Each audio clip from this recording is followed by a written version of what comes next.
Introduce myself. My name is Chad Sampson. I am Vice President for Academic Affairs and Institutional Analysis for the Arizona Board of Regents. And I was asked and given the honor of moderating a couple of these debates this morning in celebration of free speech.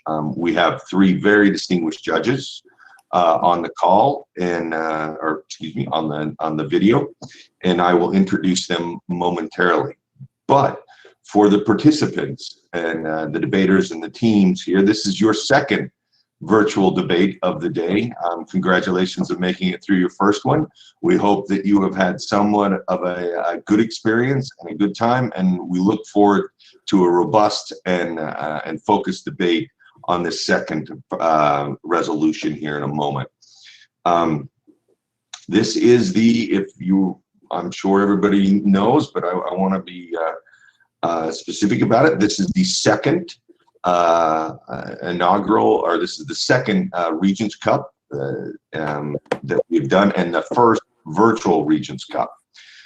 In our first debate that I was moderating, we did have a little bit of technical difficulty with one of the students' video keep freezing and going on and off. We ask for the teams and the judges to be patient on this. This is new software, and we're learning, and I promise the judges will be fair and impartial in their judging despite the technical difficulties, and that will not count against the teams. It is the content of your ideas and your persuasion that will matter. This is an opportunity to engage in an Oxford-style debate on a topic related to free speech. The prompts the students will discuss today is legislation should be passed to disallow social media companies from banning users based on political viewpoints. I'm going to explain to you the phases of the debate, and then I'm going to introduce our judges. There are 3 rounds in this style of debate. In the first round, you'll hear opening statements presented by students from each team.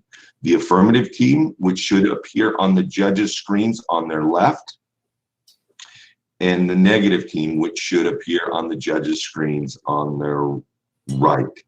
What the judges need to know is these are all Arizona Public University students, but they are being asked to judge the teams blind. We do not know the schools you represent. You represent all of the best of Arizona's public universities today. At this point, to keep the judging as fair and impartial as possible. In the second round, after the opening statements, the teams will engage in cross-examination. This is an opportunity for the students to answer questions from the moderator. I do have, or I will have, based on your opening statements, some questions. However, I want to make sure everybody has the opportunity. We would like the teams to be able to question each other and answer respectfully to those questions as is per standard Oxford debate. I will try to moderate that, but I assume the teams know the rules around it. The final round is that one member from each team will present a closing statement. You all understand the rules and are familiar with the rules as they're presented. At the conclusion of the debate, our judges who have received training on how to score Oxford debate will complete the scores of this event. What is interesting is the judges will not ask questions during the debate, but they will all be paying close attention as to your points and counterpoints. Now I'd like to introduce our distinguished judges, and they are distinguished. The first is Brittany Kaufman, Associate Vice President for Government Affairs and Community Relations for the Arizona Board of Regents. In addition, we have President Michael Polyakoff. Is that correct? Well done. Polyakoff, President of the American Council of Trustees and Alumni. And then we have Robert Shibley, Executive Director from the Foundation of Individual Rights in Education. Welcome to all of our judges, and thank you for spending Saturday morning with us. We hope that you find it as entertaining and as inspiring as I have. Finally, the students, before we begin, please note I'll give you a 1-minute hand signal, which I am using this. They did not train me on how to do that. I don't see the Zoom hand signal. So you will see me do this for 1 minute when each round is about to wrap up. I will then announce the end of the round, so that when that means in your opening statement, I'll give you, you have a maximum of 7 minutes. At 6 minutes, I will wave my hand. At 7 minutes, I will orally and verbally come in and cut you off and ask you to make a final sentence. Cross-examination is supposed to last between 25 and 30 minutes. At 22 minutes, I will give a hand-waving signal and ask for last questions. Then we will finally conclude with a closing statement of 5 minutes, with a maximum of 5 minutes. At 4 minutes, I will wave my hand again. And at 5 minutes, I will come in and orally end the debate. Are there any questions with the rules as I have explained them today? I have a question. So in the first round, there was a timer at the bottom of the screen. Is that going to be there for this round as well? If it is there, feel free to use it. If it is not, I have not seen it. So, but I'm assuming this is to make a point of order, or you would wish to respond to a statement or a question during the Oxford debate rounds after opening statements. Is that correct, Akash? Is that what you want to? Is that what you're referring to? Yeah, I was talking about, so as you said, the opening statement is 6 minutes. So in the first round, in the middle, there was like a timer that said 6 minutes, and it would count down. So I've used Yatly quite a bit this year for some other activities, and I know that there's a timer that pops up, but a lot of people don't like to use it because it's kind of glitchy. So personally, I would recommend if you could use a stopwatch on your desktop, or if you could find one on Google, it's a lot more reliable than the one. There is a room timer, just so you know, but I believe you can each set up your own individual timers. It should be down. If you look, it looks like there's some dials to go up and down. You should be able to get to it there. I will be keeping timing on my phone because it's set to the right time. So we'll do from that. Okay, with that, are there further questions? Great. Really looking forward to this debate. We will start with the affirmative team's opening statement. And who will be giving the opening statement for the affirmative team? I see Langston raising his hand. Langston, when you are prepared, begin. All right. Abigail and I affirm the resolve. Legislation should be passed to disallow social media companies from banning users based on political viewpoints. First, we would like to clarify the difference between individuals' free speech and corporate free speech. Initially, companies are branded with a legitimacy that people are not, and with that added power comes added responsibility. The most glaring example of this is the automatic trust consumers place in companies, which the USC School of Psychology classifies as unconscious branding. Once consumers have created an association with a brand, they are just as likely to trust a brand as they are to trust a close friend or family member. Insofar as brands are able to use psychology to gain automatic trust in their statements, it is morally imperative that a third party intervene when their statements are untrue. Now, a company does have free speech, but it should always be secondary to the rights of the individual. This is why the Federal Trade Commission is responsible for regulating corporate communication that is misleading or harmful. For example, BASF Supplement Company had a right to free speech, but they abused this by claiming that their fish oil supplements could cure liver cancer. While this may have been free speech, it had to be corrected. And if they were not corrected, it is likely that consumers would have leaned on unconscious branding to trust the brand's claims, putting individuals with liver cancer at risk of leaving their disease untreated. When there is a public belief that a company stands for something that they do not, it is essential that we clarify the truth to protect individual liberties. Similarly, social media sites are extremely capable of using unconscious branding, whether they intend to or not. See, another vital component of unconscious branding is that it does not require the company's intent for the consumer to draw associations. Regardless of whether social media companies claim that they reserve the right to ban individuals based on terms of service, consumers have an unconscious association between social media and public communication, meaning that they have no way of detecting the role destructive censorship plays. Thus, we negate because social media is public communication. Giving social media corporations a right to free speech on net increases free speech by infringing on the First Amendment rights of individuals. First, social media companies may be private, but the communication they foster is public. This is why the National Conference of State Legislatures concluded that attempts to censor them are still a violation of the First Amendment.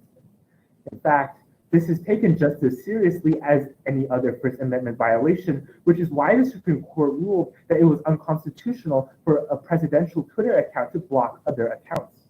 Because regardless of the private corporation behind it, this was still functionally a person in power silencing voices that disagreed with them in a public forum, the exact thing against which our Constitution was created to protect.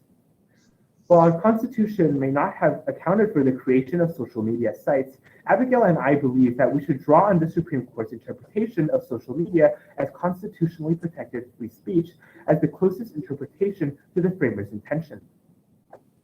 Second, the Constitution calls for regulation of private corporations when they threaten public welfare. Social media is a private corporation, but the government is still responsible for regulating the free market to ensure consumer safety. The very foundation of our Constitution, the preamble, declares that we, the people, do establish justice, ensure domestic tranquility, promote the general welfare, and secure the blessings of liberty to ourselves and to our posterity, do ordain and establish this Constitution for the United States.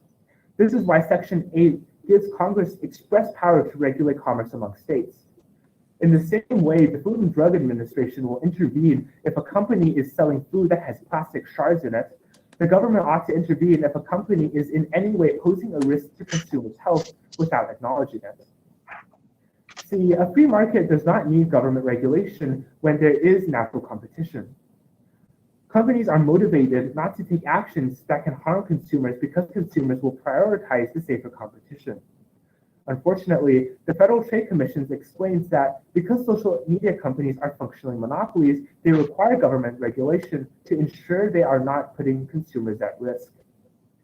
Websites like Facebook, YouTube, and Twitter are all seen as having distinct functions that mean that they are not competitive with one another. This is best exhibited by the fact that after it was publicly revealed that Facebook was discreetly selling users' personal data to advertisers, consumers did not have another site to use with the same functionality and simply continued to use Facebook even after it betrayed them.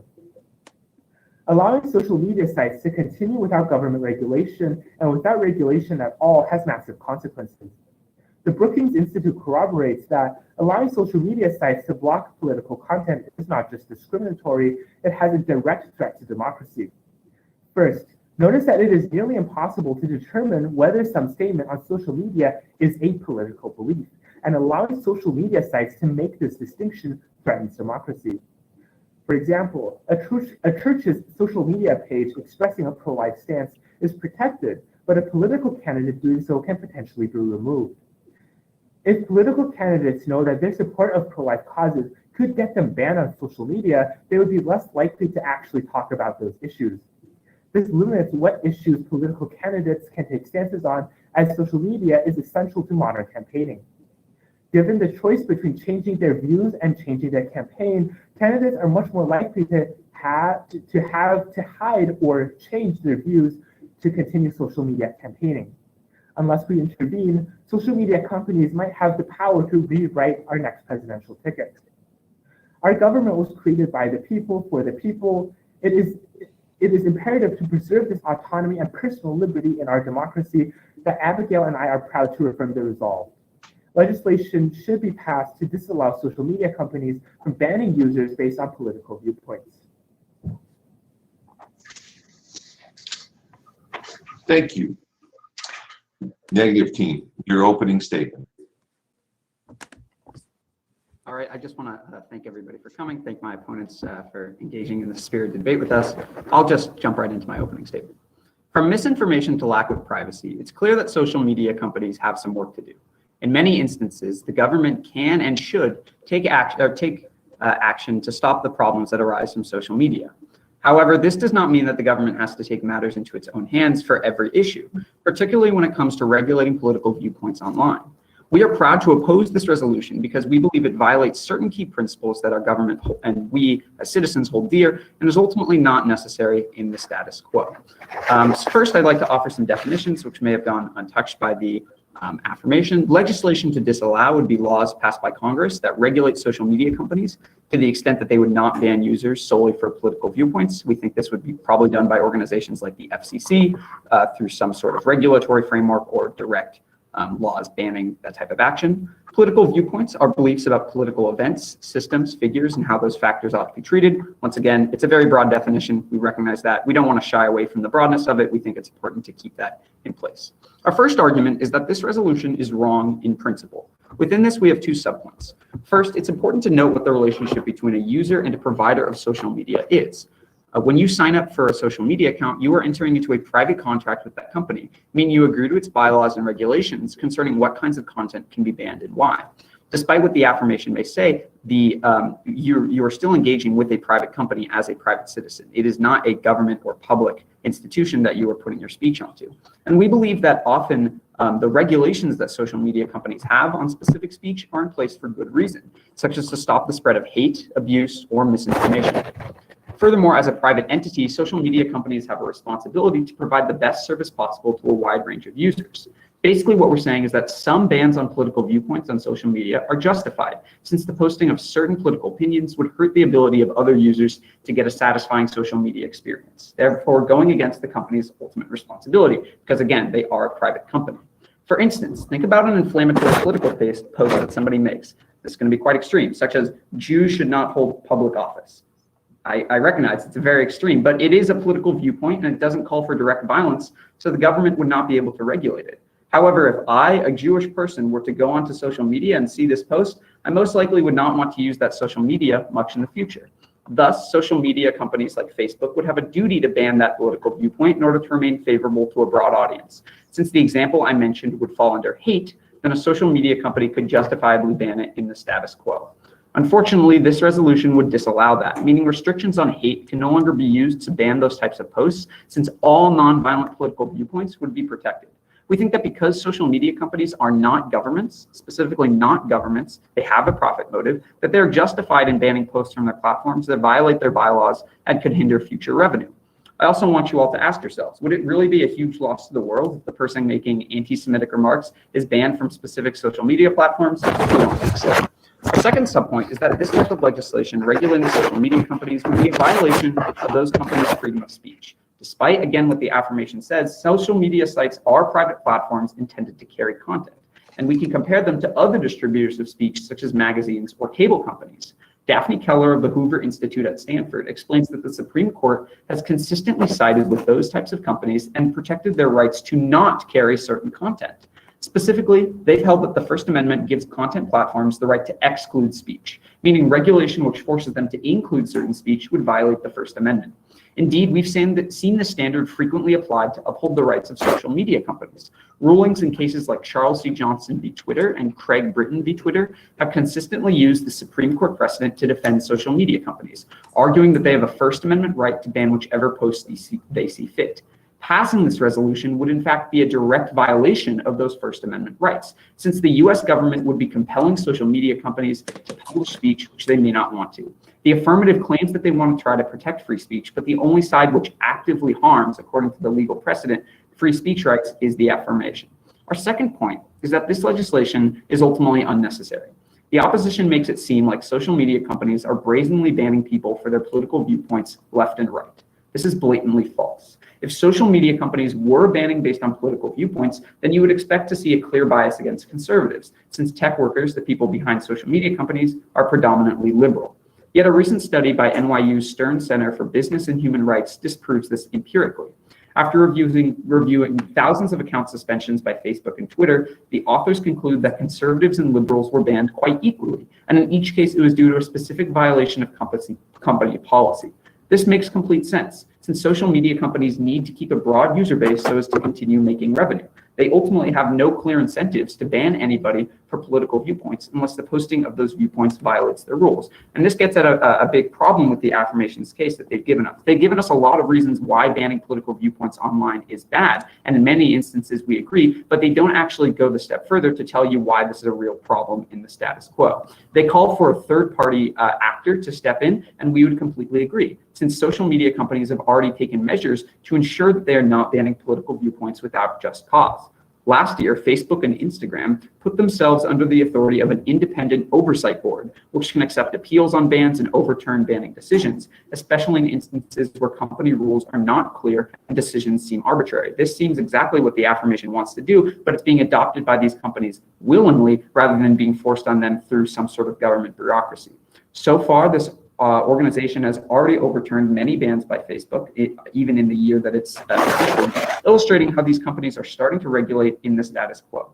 Rather than having the government directly infringing on the free speech rights of these companies, we think that there can be a compromise by allowing the promotion of these types of oversight boards for companies like Twitter and YouTube.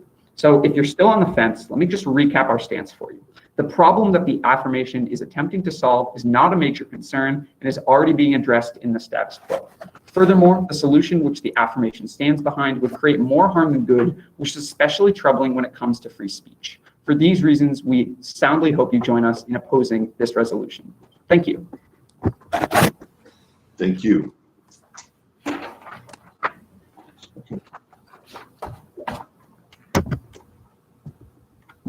Okay. It's time to get into it. And I will ask the first question, and then I will turn it over to the other team to ask each other questions and do responses. The hope is that we do have a lively Oxford debate, respectful and in the best interest of free speech and civil discourse. That being the case, let's get into it with one of the big ones that you hear on the news all the time. What about national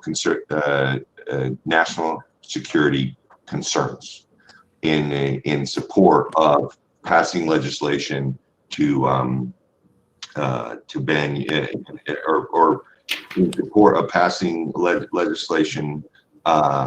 Excuse me. Let me get that again. I apologize.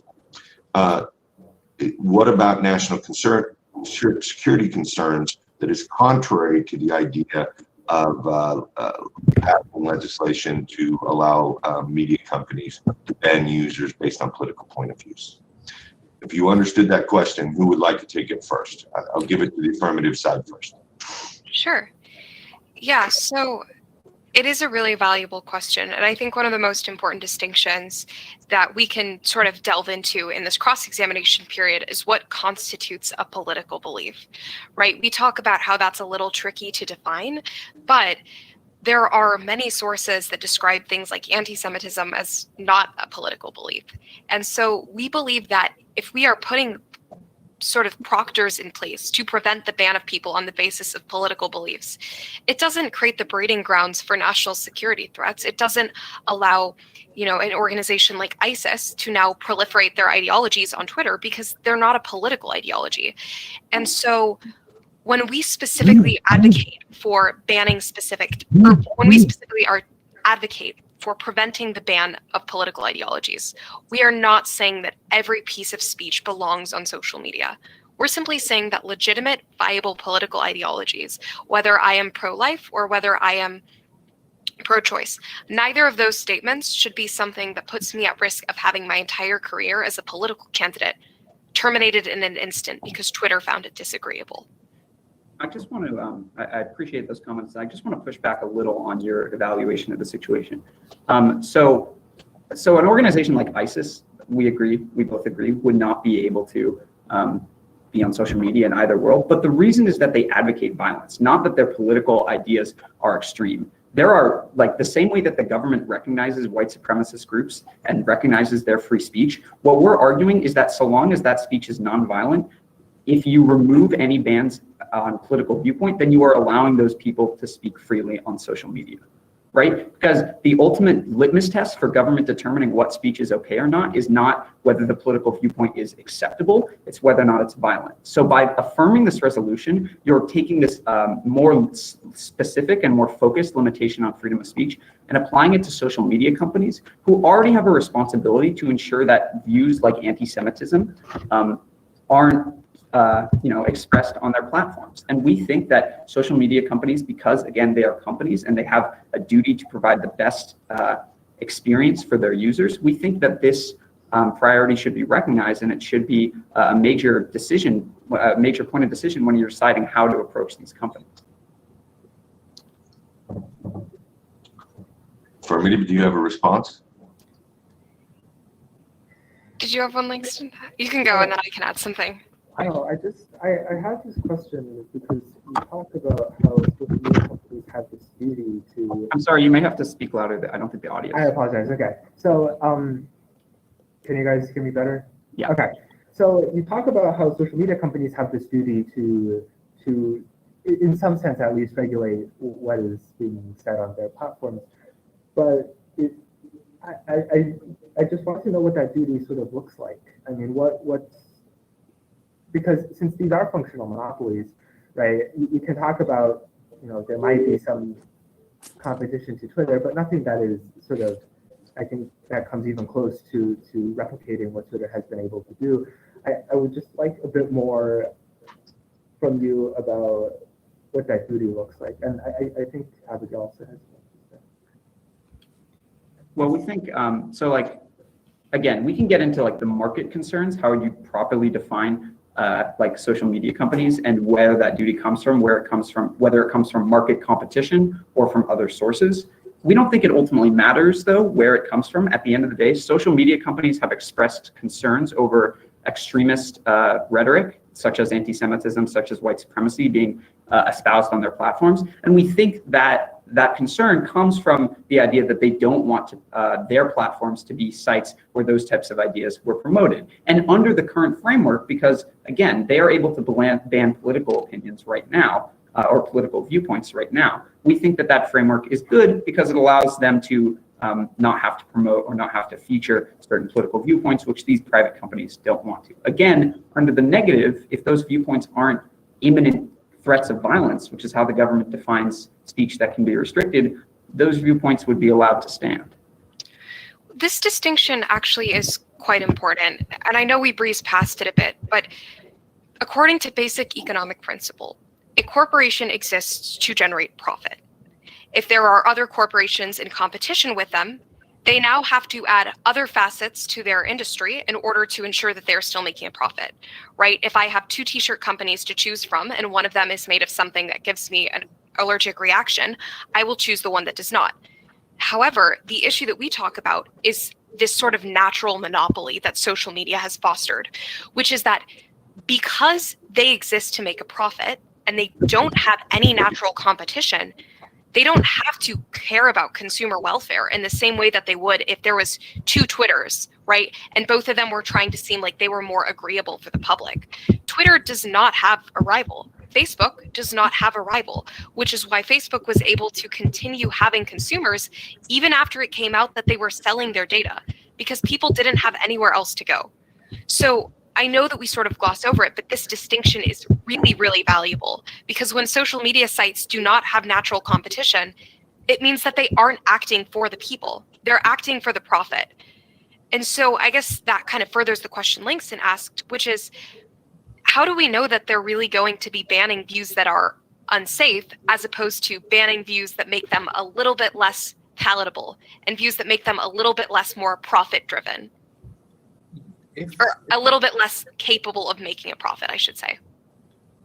If I can jump in, you state a true fact that these companies exist to make profit, and I think that's where the duty comes from when it comes to banning speech which they find harmful. So ultimately, what these companies want is the maximum amount of users. Why do they want this? Because they want to show advertisements to the most amount of people possible, so that they can make money.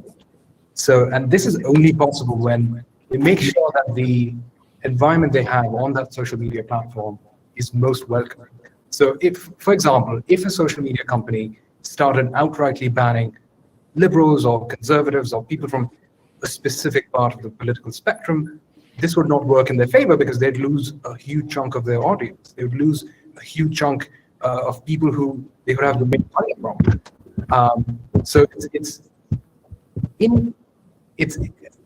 I mean, social media companies have the incentive to have fair and fair regulations that do not discriminate people based on political viewpoints. The other thing I'd like to say is, I noticed this in the affirmations opening statement, and also what Abigail was saying now. I think we're getting slightly lost with what the debate is about. The debate, again, let me restate the exact resolution. It's legislation should be passed to disallow social media companies from banning users based on political viewpoints. It's not so much about how do we deal with monopolies, or what are the duties of the government towards monopolies. It's not about public safety. I mean, there's a false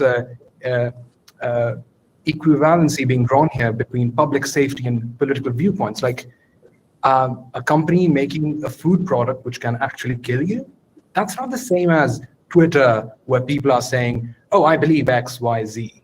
So we shouldn't be conflating these things, and I think we should stick to the resolution, which is specifically about whether social media companies should be disallowing people based on political viewpoints. So I would just ask the opposition, how do you think in your world where where the government steps in basically to regulate these companies, to regulate the political speech on their platform, how would that not violate, number one, the company's free speech, and how would that lead to a more free space for the users themselves? Hey, Langston, would it be all right if I responded to the answer that Akash gave, and then you go ahead and answer the question that they asked?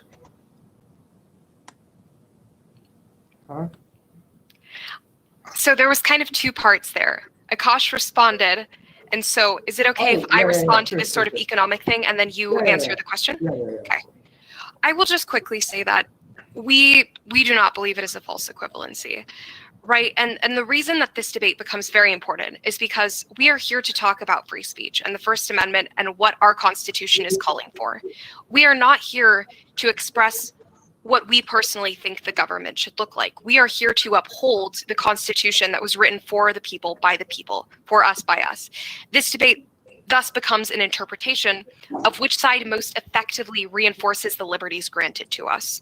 The reason that we talk about the economy is because it is the government's constitutional obligation to intervene when our liberties are at risk, in the same way that if it were a person who were suppressing my freedom of speech, that the Constitution protects that and the government protects that.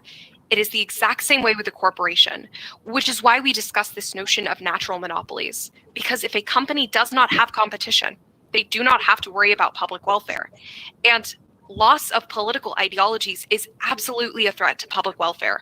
I know it might not initially seem the same as making some sort of false health equivalency, but we read you evidence from the Brookings Institute that has concluded that political candidates that feel that their views cannot be expressed on social media for fear of being banned have to eliminate those views from their platform. So if Twitter CEO Jack Dorsey personally opposes, let's say Twitter CEO Jack Dorsey personally believes that anybody who calls for immigration reform is violent and should be banned, right? That would mean that it is functionally impossible for any political candidate to have a pro-immigration reform ticket. Because if they're using social media to campaign, which they have to conform to those rules. So social media has the ability to control what issues even end up on the political ticket. And that is why it's a threat to public welfare, because we should not allow big tech companies to have that much control over our rights and our liberties. Could I get just a quick response? Because I think this brings up a really important issue that's central to this debate. And then you could answer Akash's question after. Does that sound good? Yeah. Yeah. So I think it's important to note, like, we agree that government should try to promote free speech as much as possible, but a lot of the problems which you're citing aren't really grounded in reality. In reality, Jack Dorsey doesn't really control who's being banned on social media, right? You have whole teams of people in specific instances which have already devoted themselves to determining which bans are justified or not. Second of all, we've seen that banning decisions don't follow this line that you're talking about, right? Banning decisions are based on specific violations of company policy. They're not just arbitrary. We read you a study like that actually surveyed thousands of political bannings and found that it was quite equal. It didn't really show political bias because, once again, even if these companies are monopolies, there's no real reason, there's no real incentive for them to ban a huge swath or even a real, like, just say they dislike, like, tech workers generally more liberal. So you would assume that they would ban more conservatives, but that's not really a trend that we see at all. Instead, when speech violates company policies, companies are assuming their own responsibility and banning specific speech. But furthermore, we already showed you in the status quo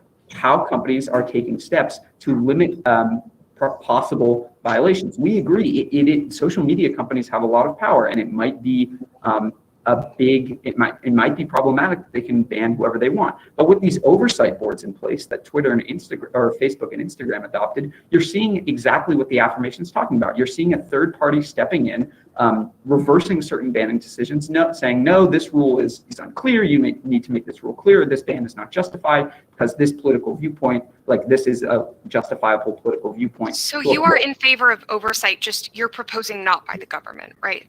Well, yes, because this is already being implemented. And Okay. I want to specify here. So, like, we don't think the government doesn't have a role, right? We saw that these oversight committees or this oversight committee came after the government pressured, for instance, Mark Zuckerberg by holding a lot of hearings on social media and making this a public issue. So we don't think that the government is just going to sit back and do nothing. They've already taken steps. They've already held hearings. They've already applied governmental pressure to ensure these kinds of steps are being taken. But to think that we have to jump to the conclusion of, oh, legislation is justified, I think is flawed.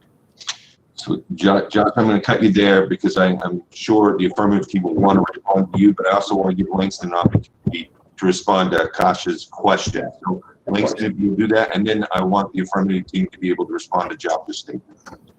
Yeah, so part of what we were talking about, what happens around free speech, I think we are at a crossroads where we are contemplating weighing the free speech of individuals versus the free speech of a company, of a corporation.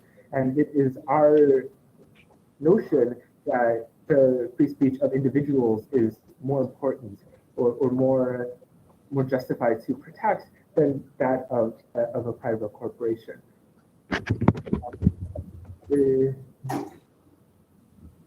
Abigail, did you want to say something about Joshua's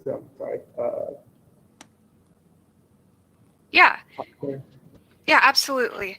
So I think that Langston put it perfectly.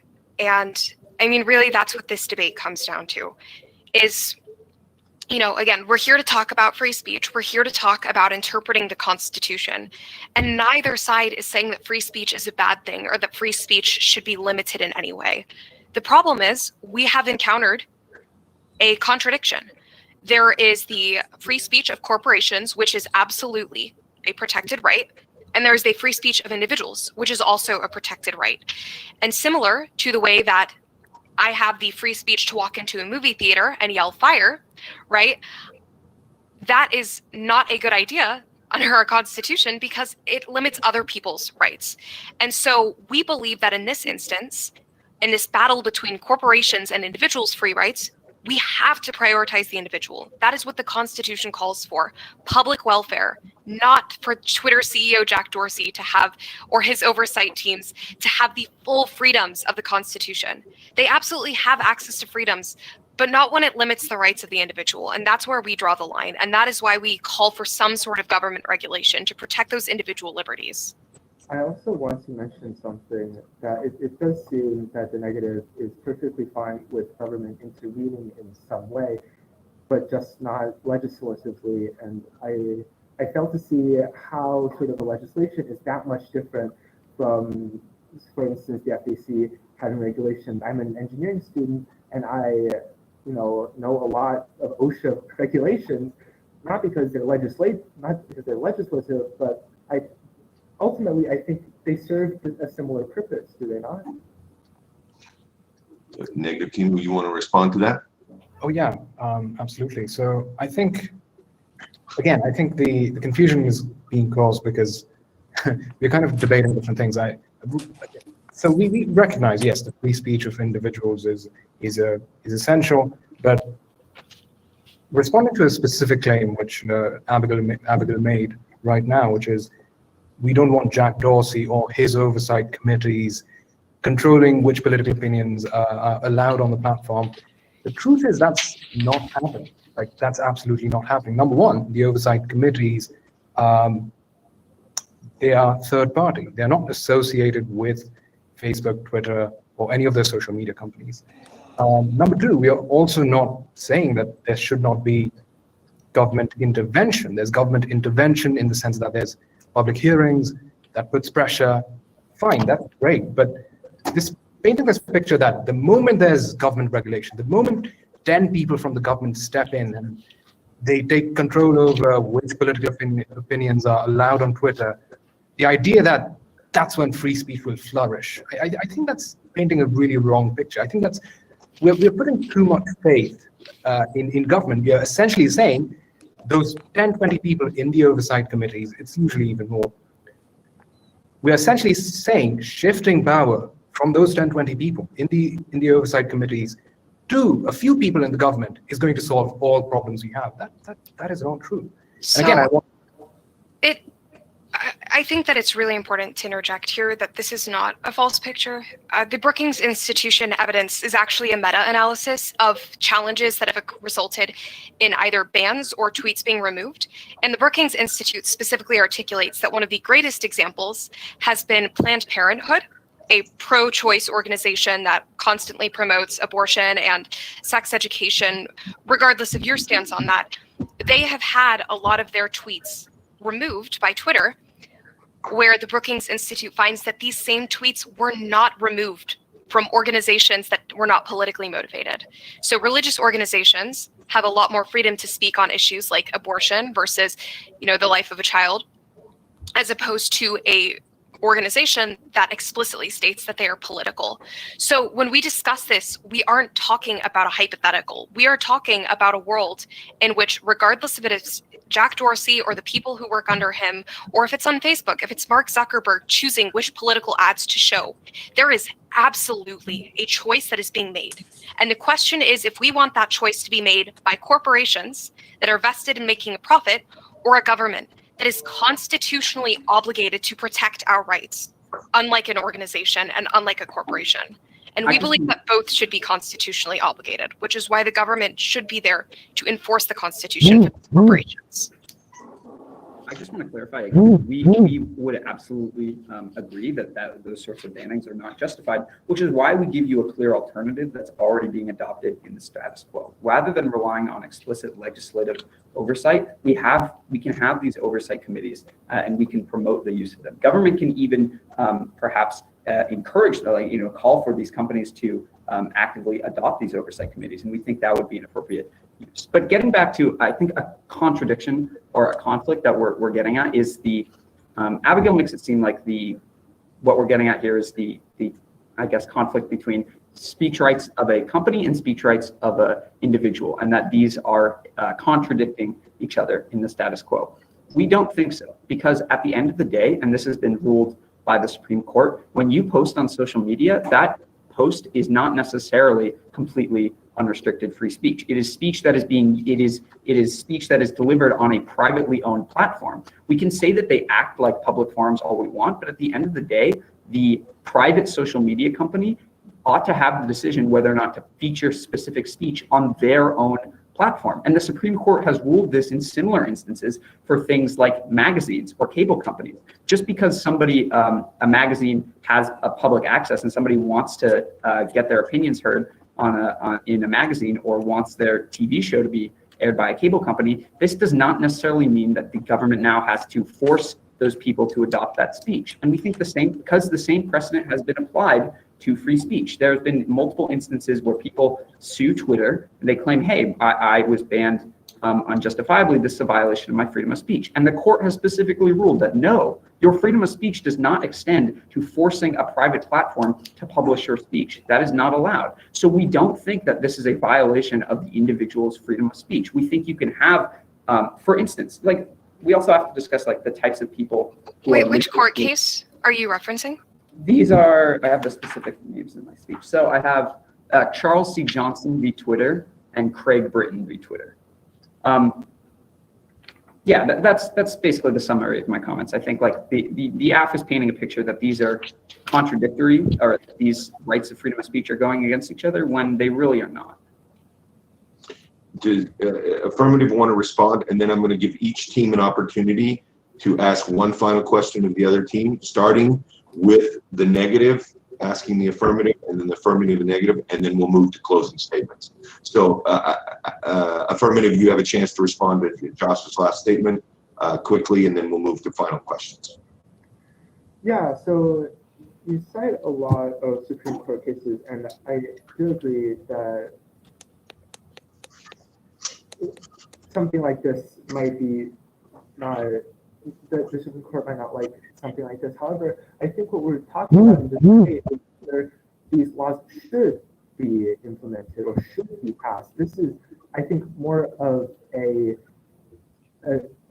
something that is driven by duties, a contention that is driven more by the duty of government rather than specific legal precedent. Well, I mean, yeah, I would agree there, but legal precedent still governs the government's the government's duty is moderated by legal precedent, how they enforce their duty. And I don't think that there's a contradiction here. Again, we have alternatives that we can look to that have already been implemented where we don't have to have a government oversight and we can still accomplish this impact. So I don't think that these things are unique. Yeah. All right. So, Did y'all have a question? Oh, no, sorry, I thought that they were going to ask us a question first. We are going to, but I wanted to give you a chance, since Josh responded to Langston, I wanted to make sure that you got a chance for a very 20-second rebuttal to Josh's statement, and then we'll go ahead with negative asking the question. I appreciate it, but I think we can talk about that in the speech. We should probably get through maybe a couple more court cases, examples, different stuff during this so that both sides can have more to discuss in the rebuttal. Great. Negative, would you like to ask one more question of the affirmative? Personally, I'm okay. I think we've covered most of the discussion. I think we've made our viewpoints pretty clear. Kosh, if you had anything. No, I think exactly the same. We've covered lots of ground here. We've also addressed the confusions on both the sides. So I can't think of any questions at the moment. Affirmative. Any questions for the negative? I have one, but if you have one, Langston, then go ahead.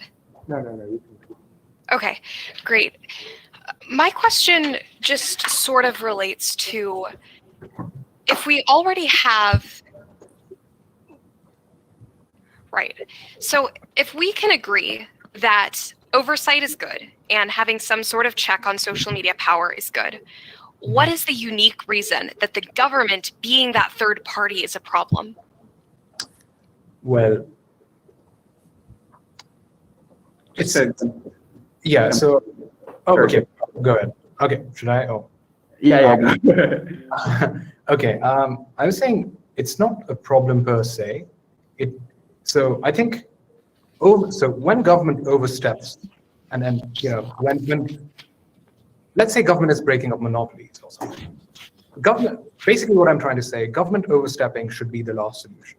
So if it was the case that people were being banned left and right, if it was the case that Twitter was saying, we don't want any conservatives or we don't want any liberals, if the problem went to such a point that it was violating the individual liberties of people, so like if it was inhibiting people's rights to free speech, then sure, then I would actually agree with you that government should, in that case, overstep. They can step in and they can say you are violating the Constitution. But that's simply not happening. Like the problem hasn't reached to such an extreme point. If I can recite the study, the NYU Stern study actually studied all the bans that happened on Twitter. One thing that wasn't mentioned is that 75% of those bans have nothing to do with politics. Out of those 25% bans, which are political, they are on either sides of the spectrum, as Josh mentioned in his opening statement. Again, I will contend there will be bans which will be unfair. So Abigail, in one of her responses a while ago, said something about Planned Parenthood and their tweets being taken down. I'm sure there's individual cases on both sides, or on all sides of the political spectrum, where banning wasn't justified. So the system isn't perfect, but this idea that the moment the government steps in, it's going to be clean and clear, it's going to be Eden, that's simply not true. So to answer your question succinctly again, in this case, government shouldn't overstep, because the problem isn't that big, and there are solutions which seem to be working fine for most people. Sure, the system is not perfect, but hopefully we can get there. And just to jump off Akash, like I would give you like one, like I agree with like that the problem isn't really big thus far, and also like the idea that like when you're looking for a unique government intervention is bad, we already told it to you in our case. It's that it's a direct violation of these companies' freedom of speech. So we think if you can prioritize, if you can have a system in which both individuals and companies' freedom of speech are respected, then you ought to go with that system, because nobody's like, it's a win-win situation. And that's what the negative is providing. We're not instituting a regime wherein companies are forced to express certain speech. And we already listed cases by which that was found to be unconstitutional, but we're also not letting it so that social media companies can just ban whoever they want willy-nilly. We support the idea of independent third parties, such as Facebook's Oversight Committee, being broadened to the rest of this profession. Thank you. We will stop the second portion of the debate, the Oxford-style debate at this point, and we will move to closing statements. Affirmative, are you prepared for your closing statement? Absolutely. You may begin when you're ready.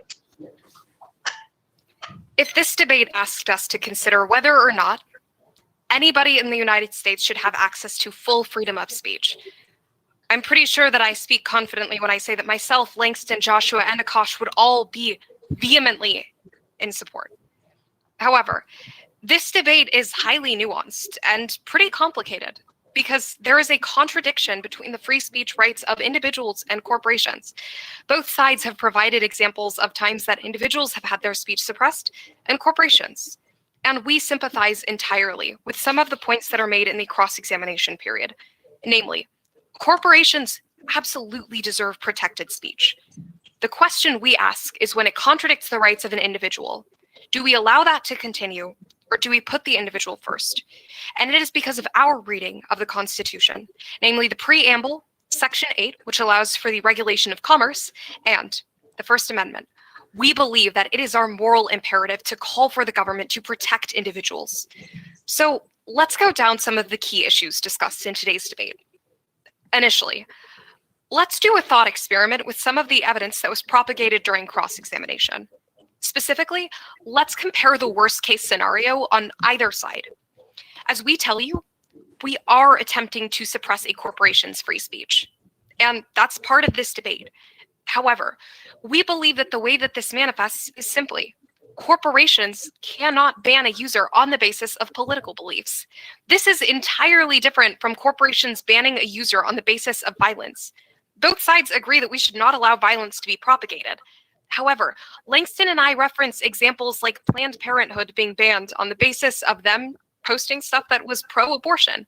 Specifically, another hot topic issue on social media is immigration reform, which organizations like Facebook have consistently been found to be shifting access to. We believe that with political issues, where candidates are trying to express their platform, they should not be censored, because the implications of this are dire. And we'll talk about that in a moment. But let's suggest for a second that the government is overregulating. Well, that's the beauty of the government, is that further legislation can be implemented.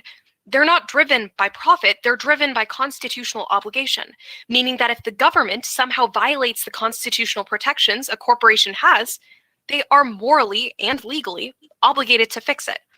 Because it's not just 2 or 3 people in the government, it's an entire legislative, judicial, and executive body that is required to ensure that we are protecting free speech as best as possible. But now, let's evaluate the worst case scenario in the con side of this debate, where a company has access to ban whatever political speech they want. And we won't even say that this is them banning all Republicans or all conservatives. We'll say that it's exactly what's happening now, which is that on Twitter, issues like abortion on either side become hot topics that can't be discussed. Or on Facebook, immigration reform becomes a topic that is untouchable. This means that as the Brookings Institute finds, that Twitter, Facebook, and other social media CEOs have the power to rewrite our presidential ticket. Because if a social media campaigner can't mention a specific issue in their campaign, how will voters know that it is on their platform in the first place? We are having a debate over the rights of the individual versus the rights of a corporation. Specifically, whether a corporation has the right to determine what issues should be allowed on our presidential ticket. We should allow people the freedom to engage with differing viewpoints. And if speech is problematic, there are solutions. People engage with speech that is violent on social media in different ways. They can call for it to be removed as a function of its violence, not its political beliefs. But more importantly, allowing for diverse and even sometimes extreme political beliefs starts conversations. It allows people to become more informed on both sides of an issue. And it is because we are in favor of protecting the freedom of the individual that these corporations are potentially sentencing to oblivion, that Langston and I are calling for the government to have legislative oversight over companies' free speech. Thank you. Negative side, are you prepared to make your closing statement? Absolutely. So I'll begin now. First, let's look at the real world scenario. Like what do we want? How does this resolution connect with our world? So I think we all want like a free and fair social media where we can post pictures and we can talk to other people and we can post our opinions, and we want that. Like we feel that we should not be banned for doing any of those things. And the truth is that this world already exists when social media companies self-regulate using third-party oversight committees. I'm guessing you're still on the fence because the affirmation used this this worst-case scenario where Jack Dorsey or social media companies are deciding what you should be able to post.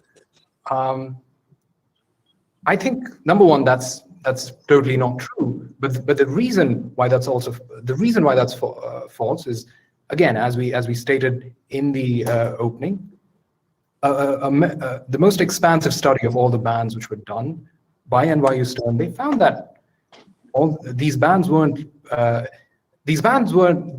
impartial. They didn't favor either liberals or conservatives. The second, there's court cases which actually rule in our favor. Court cases which rule that social media companies do have the right to ban people if people violate their policies. I would also like to address some of the confusions that happened in this debate. So number one was this idea that the opposition made a false equivalency between regulation for the sake of economy and regulation for the sake of speech. We think these are different issues. I think we should be focused on the topic, which is should social media companies be allowed to regulate political opinions on their own, or if there should be some kind of government intervention. We think there should not be any government intervention. Referencing the examples which the opposition gave, namely the one about immigration reform, the one about Planned Parenthood, I think if we cherry pick a few examples, it may seem as if this is a problematic issue, but that's again not the case. I think Josh and I contend that there's unfair situations, unfair bans on either side of the spectrum, where someone posted a political opinion and they should not have been banned. So surely the system is not perfect. The second thing which I'd like to address is this idea that which was addressed, which was stated in the opposition's closing statement, which is that the government has this obligation to uphold the law, which is true, absolutely, and that there could be further regulations which would prevent the government from making any mistakes.